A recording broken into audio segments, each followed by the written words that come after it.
નમસ્કાર, દૂરદર્શન સમાચારમાં આપનું સ્વાગત છે. હું છું નિર્મિત. આપની સાથે અને શરૂઆત કરીશું હેડલાઇન્સથી. પ્રધાનમંત્રી નરેન્દ્ર મોદીએ બ્રિટનના પ્રધાનમંત્રી લીઝ ટ્રસ સાથે ફોન પર કરી વાતચીત. બંને દેશો વચ્ચે દ્વિપક્ષીય સંબંધોને ગાઢ બનાવવાનો આપ્યો ભરોસો. પીએમ મોદીએ મહારાણી એલિઝાબેથ દ્વિતીયના નિધન પર વ્યક્ત કર્યો શોક.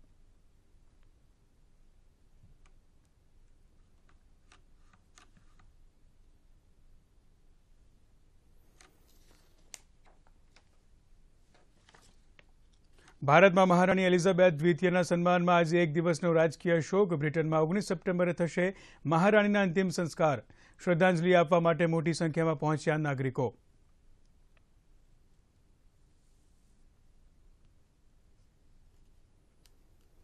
કેન્દ્રીય ગૃહમંત્રી અમિત શાહ આજે ગુજરાતના પ્રવાસે સોમનાથ મહાદેવના કરશે દર્શન. સોમનાથ.org વેબ પોર્ટલનો કરશે શુભારંભ. હનુમાનજીની 16 ફૂટ ઊંચી પ્રતિમાનું પણ કરશે ઉદ્ઘાટન.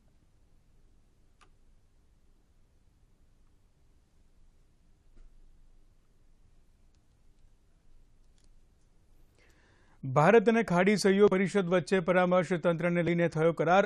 વિદેશ મંત્રી ડોક્ટર એસ જયશંકરે કહ્યું, જીસીસી મહાસચિવ સાથે સકારાત્મક રહી વાતચીત.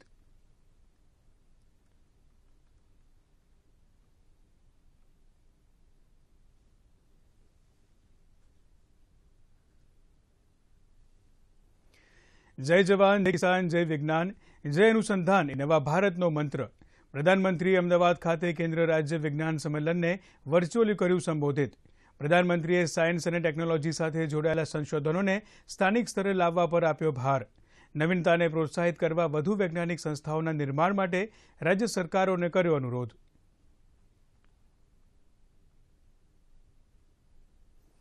નવા વિચારો અને પ્રયોગોને પ્રોત્સાહન આપવાની નીતિને કારણે આજે ભારત વિશ્વના પ્રથમ 3 સ્ટાર્ટઅપ ઇકોસિસ્ટમમાં સામેલ.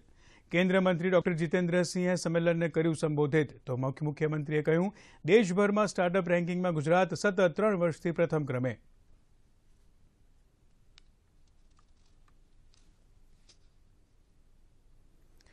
મુખ્યમંત્રી ભૂપેન્દ્ર પટેલના હસ્તે સિનેમેટિક ટુરિઝમ પોલિસી કરાઈ લોન્ચ. સીએમએ કહ્યું, નવી પોલિસી ગુજરાતમાં ફિલ્મ નિર્માણ માટે ઊભી કરશે સક્ષમ તક. તો સ્થાનિક લોકોને અપાશે રોજગારીના અવસર. તો સ્ટુડિયો ઇન્ફ્રાસ્ટ્રક્ચર, એક્ટિંગ સ્કૂલ સહિત વિવિધ વિષયોમાં રોકાણો માટે રૂપિયા 1022 કરોડના થયા એમઓયુ.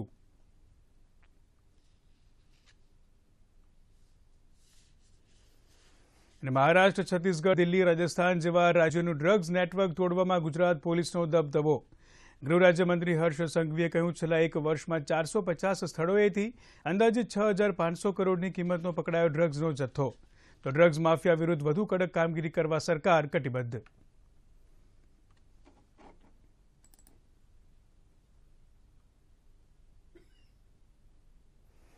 સમાચાર વિગતવાર. પ્રધાનમંત્રી નરેન્દ્ર મોદીએ બ્રિટનના નવા પ્રધાનમંત્રી લીઝ ટ્રસ સાથે ટેલિફોનિક વાતચીત કરીને પ્રધાનમંત્રી પદનો કાર્યભાર સંભાળવા બદલ અભિનંદન પાઠવ્યા હતા. પ્રધાનમંત્રીએ ભારત બ્રિટન સંબંધોને આગળ વધારવા લીઝ ટ્રસના યોગદાનને મહત્વનું ગણાવ્યું હતું. ઉપરાંત વેપાર મંત્રી અને વિદેશ મંત્રી તરીકે તેમના યોગદાનની પ્રશંસા કરી હતી. બંને દેશોના પ્રધાનમંત્રીઓએ વર્ષ 2030 રોડમેપ, એફટીએ, સંરક્ષણ હિતો સહિતના મુદ્દાઓ પર ચર્ચા કરી હતી. તેમજ બંને દેશો વચ્ચે વ્યૂહાત્મક ભાગીદારીને વધારવા પર પ્રતિબદ્ધતા દર્શાવી હતી.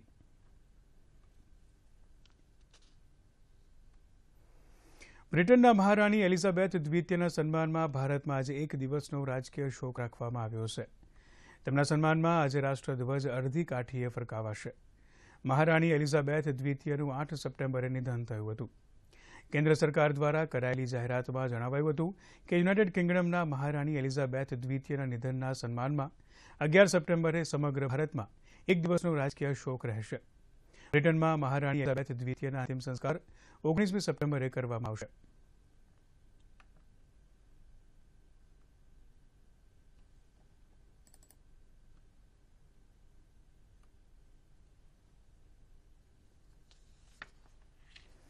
કેન્દ્રીય ગૃહ અને સહકારિતા મંત્રી અમિત શાહ આજે ગુજરાતના પ્રવાસે છે. તેઓ અમરેલીમાં સહકારી સંસ્થાઓની વાર્ષિક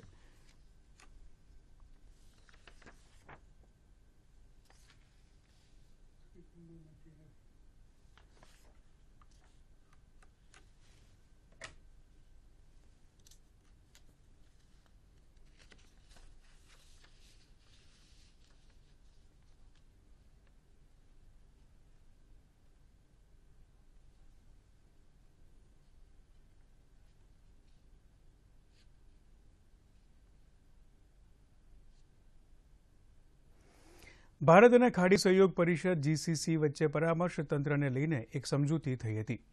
કેન્દ્રીય વિદેશમંત્રી ડોક્ટર એસ જયશંકરે ખાડી સહયોગ પરિષદના મહાસચિવ સાથે આ સમજૂતી પર હસ્તાક્ષર કર્યા હતા. તેમણે ટ્વીટ કરી જણાવ્યું હતું કે જીસીસી મહાસચિવ સાથે સંવાદ ઘણો સકારાત્મક રહ્યો છે. આ પહેલા સાઉદી અરબના 2 દિવસના પ્રવાસ પર ગયેલા વિદેશમંત્રી ડોક્ટર એસ જયશંકરે કહ્યું હતું કે આ વર્ષે ભારત 7% વૃદ્ધિ પ્રાપ્ત કરશે. રિયાદમાં ભારતીય પ્રવાસીઓને સંબોધિત કરતા તેમણે જણાવ્યું હતું કે યુક્રેન સંકટના કારણે વિશ્વ ઓઇલની વધતી કિંમત જેવા પરિણામોનો સામનો કરી રહ્યું છે. આ પડકારો બાદ પણ ભારત આ વર્ષે સૌથી ઝડપી વધતું અર્થતંત્ર હશે.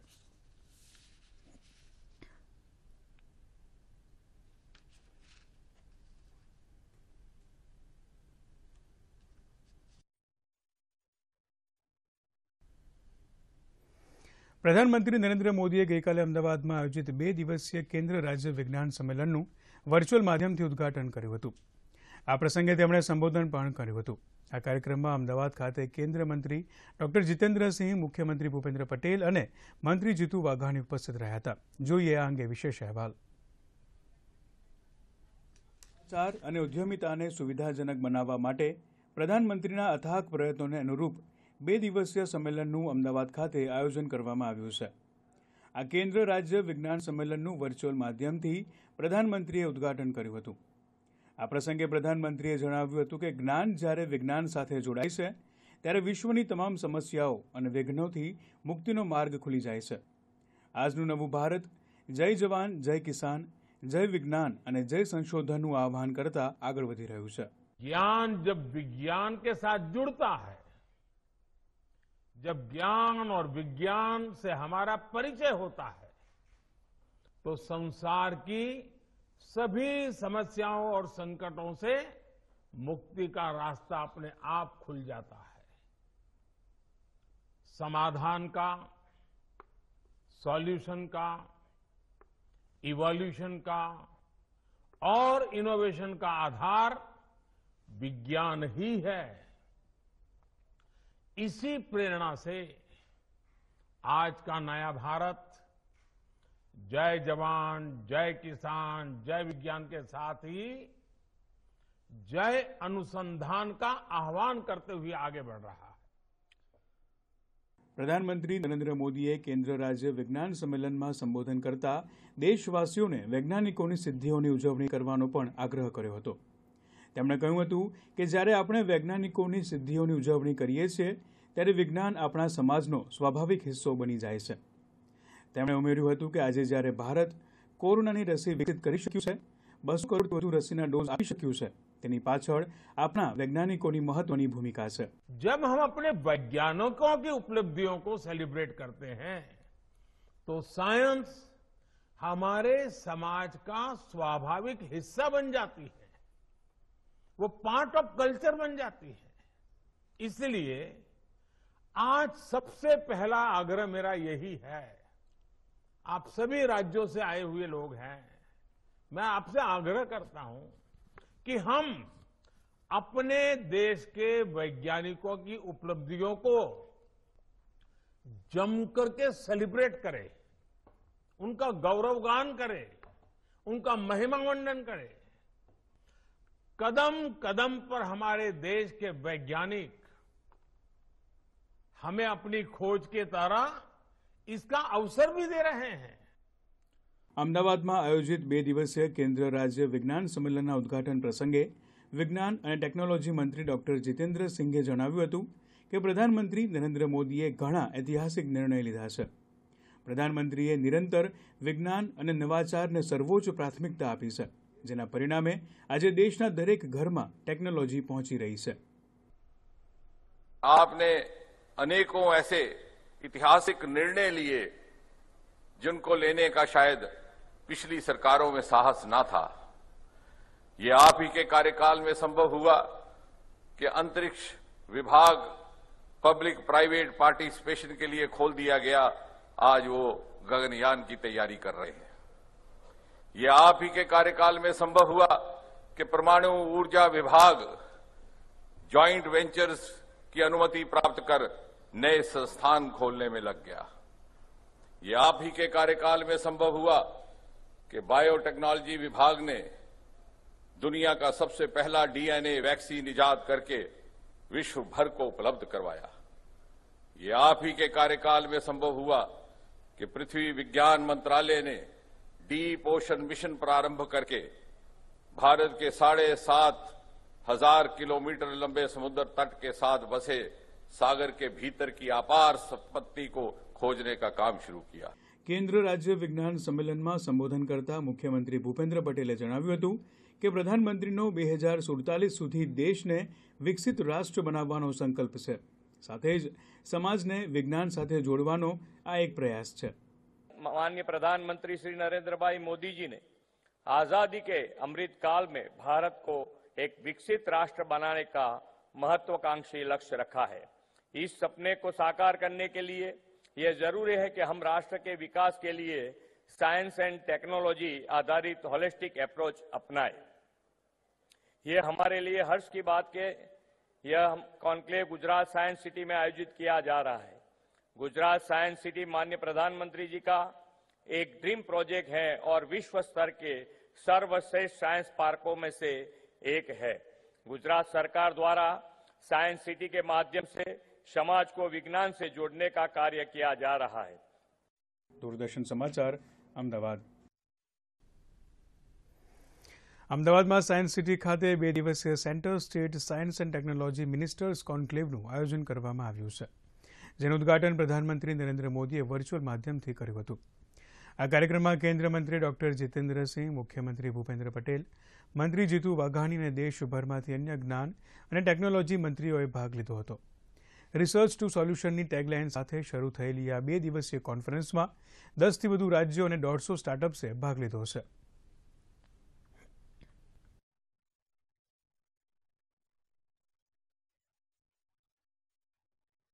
केंद्र और प्रदेशों के समन्वय से की जाने वाली एक नई कार्यशैली का भी ये प्रारंभ हुआ है, जिसको शायद दूसरे क्षेत्रों में भी अनुसरण करने लायक समझा जाए। और इसी प्रकार स्टार्टअप्स में जिस प्रकार मोदी जी के कार्यकाल में हमारी बढ़कर के संख्या 375,000 से अधिक हो गई, यूनिकॉर्न हमारे 100 से अधिक हो गए, युवा प्रतिभा इतनी बड़ी मात्रा में उपलब्ध है, परंतु उसको तराशने की आवश्यकता है। तो किस प्रकार to reach out to startups, कुछ तो हैं जो हमारे तक पहुंचते हैं, लेकिन कुछ ऐसे हैं जिनको शायद अपनी प्रतिभा का अपना स्वयं भी एहसास ना हो, उसके लिए भी किस प्रकार एक योजनाबद्ध तरीके के साथ केंद्र और प्रदेश मिलकर के काम करें। टेक्नोलॉजी ज्ञान विज्ञानનો પ્રચાર પ્રસાર અને સાથે મનોરંજન તેનું ઉત્તમ કોઈ દાખલો ને ઉદાહરણ એ આપણું સાયન્સ સિટી છે। સાયન્સ સિટી ખાતે આ કોન્ક્લેવની શરૂઆત આજે થઈ છે। 2 દિવસ સુધી આ કોન્ક્લેવમાં અનેક દેશના તજજ્ઞો, વૈજ્ઞાનિકો, સલાહકારો, શિક્ષણવિદો એ પોતપોતાનું કોન્ટ્રીબ્યુશન કરવાના છે। એમાંથી અર્ક નીકળીને ન માત્ર ગુજરાત, ન માત્ર ભારત, પણ નરેન્દ્રભાઈ હંમેશા કહેતા હોય છે કે ભારત અને ગુજરાતમાંથી વિશ્વને પણ ફાયદો થાય, એ પ્રકારનું અર્ક એ મંથન દ્વારા નીકળવાનું છે। દર્શક મિત્રો, વધુ સમાચારો એક નાનકડા વિરામ બાદ। હવે કોઈ પણ બ્રાન્ચ વિઝિટ કર્યા વગર માત્ર 4 ક્લિક્સમાં મેળવો pre approve personal loan, instant credit card facility YONO પર। એલિજિબિલિટી ચેક કરવા માટે આજે જ SMS કરો।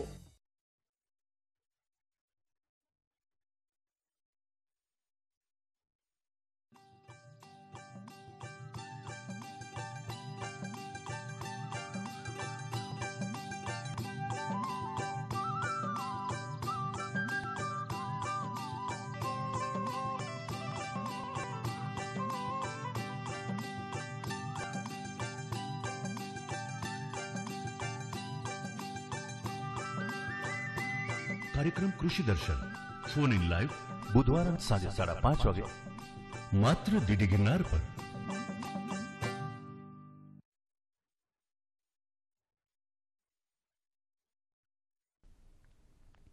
વિરામ બાદ આપનું સ્વાગત છે।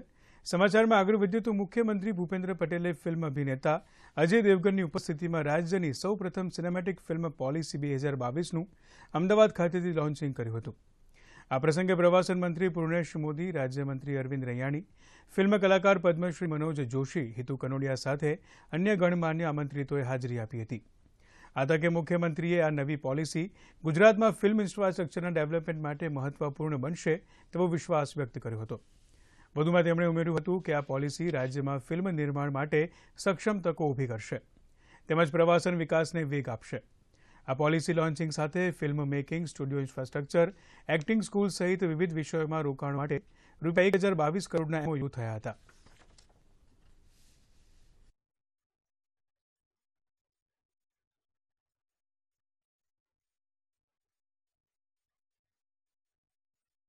માનનીય નરેન્દ્રભાઈના માર્ગદર્શનમાં ગુજરાત એ દેશનું ગ્રોથ એન્જિન બન્યું છે.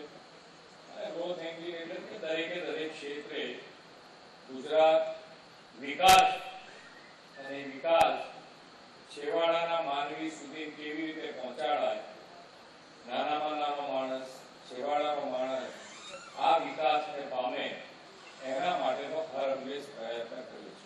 ગુજરાતમાં કોઈ પણ ઇન્ડસ્ટ્રીઝ હોય એ ઇન્ડસ્ટ્રીઝ કેવી રીતે આગળ આવે એના માટેનો હરહંમેશ પ્રયત્ન કર્યો છે. ગુજરાત એક પોલિસી ડ્રિવન સ્ટેટ છે. દરેકે દરેક ક્ષેત્રની સારામાં સારી પોલિસી બનાવી છે જેથી ધંધા રોજગાર એટલે વેપારીને કોઈ પણ જાતની મુશ્કેલી ન પડે અને એ ધંધો રોજગાર કરી શકે એના માટે હરહંમેશ હું અને મારી ટીમ પણ એનું પૂરતું ધ્યાન રાખી રહી છે. यहाँ के लोग, यहाँ का जो कल्चर है, वेरी कल्चर. लोकेशन की बात करें, हम कई बार बाजार में खाने की बात करते हैं, कई बार रोड पे हमारे जो PR होते हैं कि अरे आप अच्छी खाना खिलाओ. So I think it's a complete combination. बहुत ही अच्छे लोग, बहुत ही अच्छी जगह, and I've always had great experience.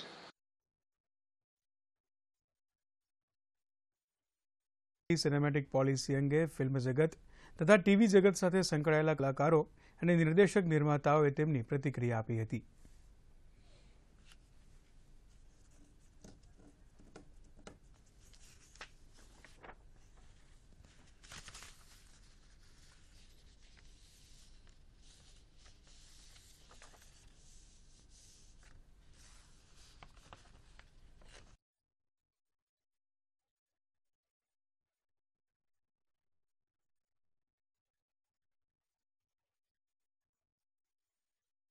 Cinematic Tourism Policy 2022-2027 by Gujarat government આ સૌથી જબરદસ્ત પોલિસી છે કે જેની અંદર બીજા પ્રાંતના, બીજા ભાષાના લોકો ગુજરાતમાં આવે, ગુજરાતમાં શૂટિંગ કરે, અહીંયાના અદ્ભુત સ્થળોને વાપરે.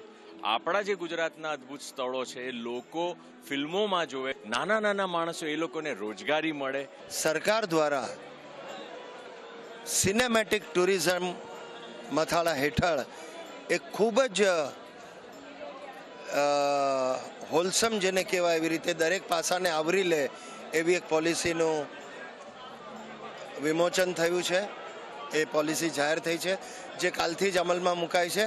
જે ફિલ્મ માટે પણ એમને જે પોલિસી જાહેર કરી ઓવરઓલ જે ઘણા વખતથી રાહ જોવાતી હતી અને પહેલી વાર ગુજરાત સરકારે મને લાગે છે કોઈ રાજ્યમાં આવી પોલિસી નથી કે ગુજરાતે આજે અગ્રેસર રહીને આજે ટેલિવિઝન સ્ટુડિયો માટે, ઇન્ફ્રાસ્ટ્રક્ચર માટે જે પોલિસી જાહેર કરી છે તે અમારા સૌ માટે બહુ આનંદની વાત છે કે જો બહારની ફિલ્મ ઇન્ડસ્ટ્રી અહીંયા આવે તો અહીંયાના લોકલ લોકોને એટલે એક ફિલ્મ કમસે કમ 3,000 લોકોને રોજગાર અને ઉત્પન્નનું સાધન બની શકે છે.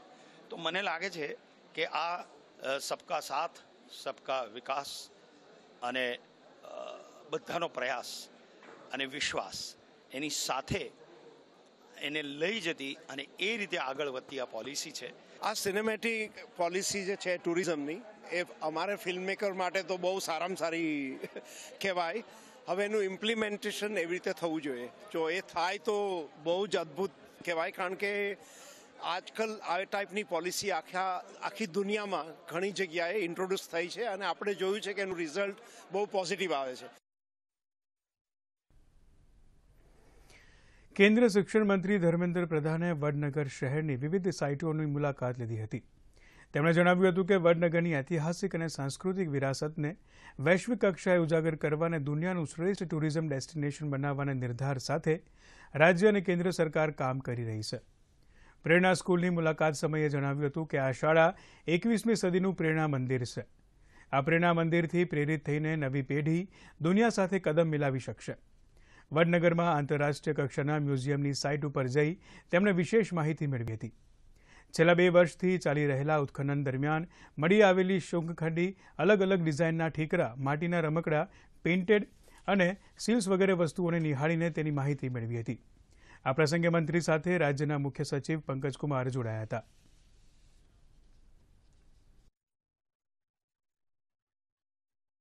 इक्कीसवीं सदी की यही नई पीढ़ी के लिए प्रेरणा स्थल बनने वाला है.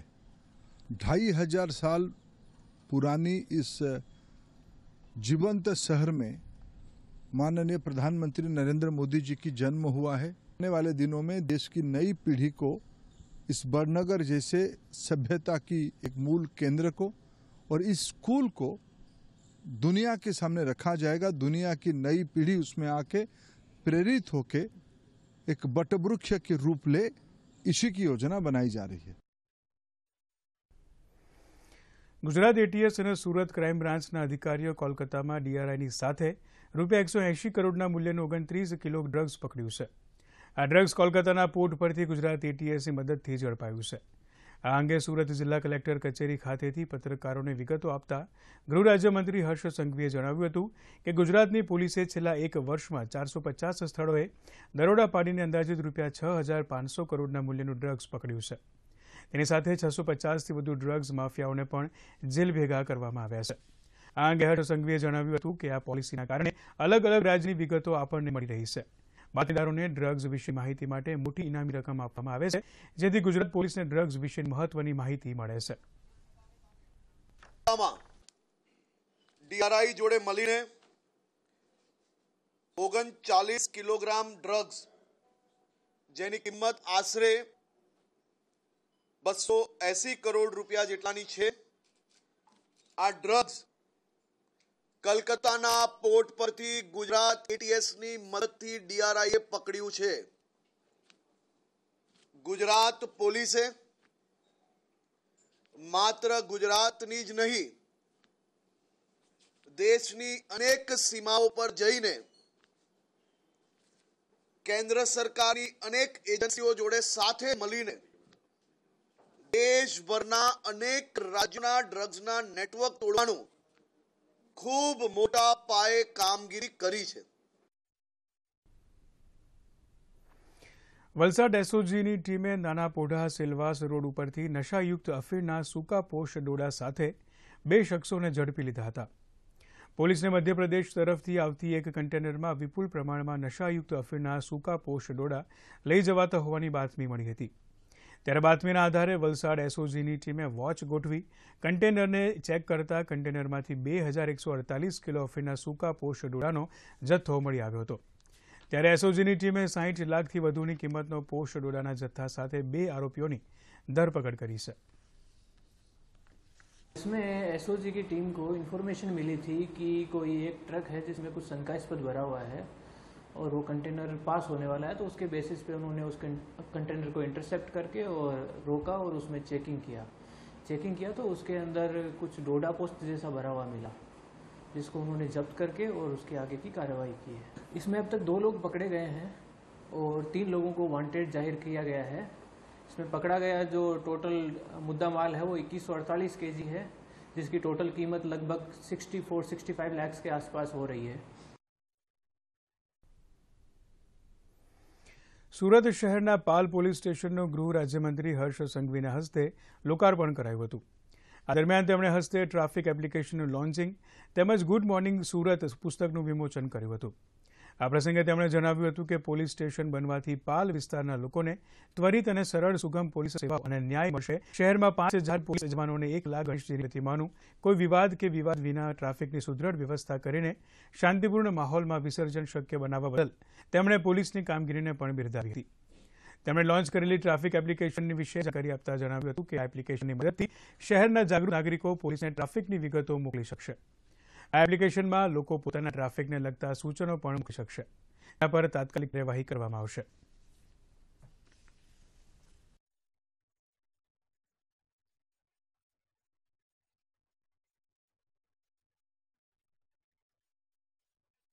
કદાચ દેશની પ્રથમ પોલીસ હશે.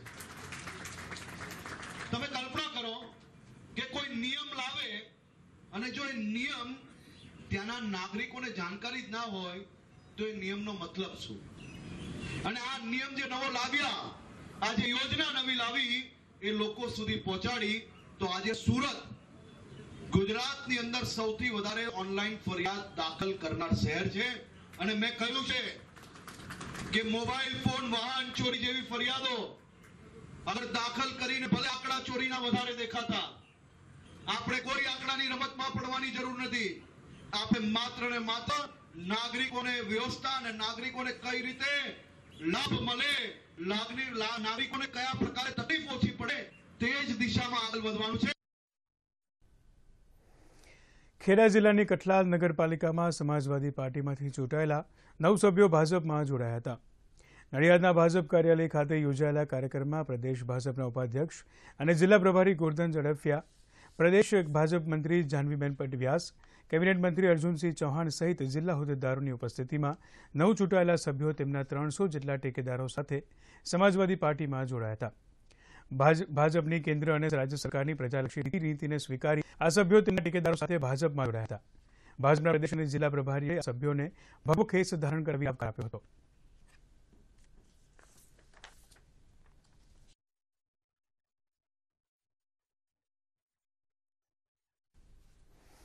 તો આ સાથે જ આ સમાચારની સમાપ્ત થાય છે. નમસ્કાર.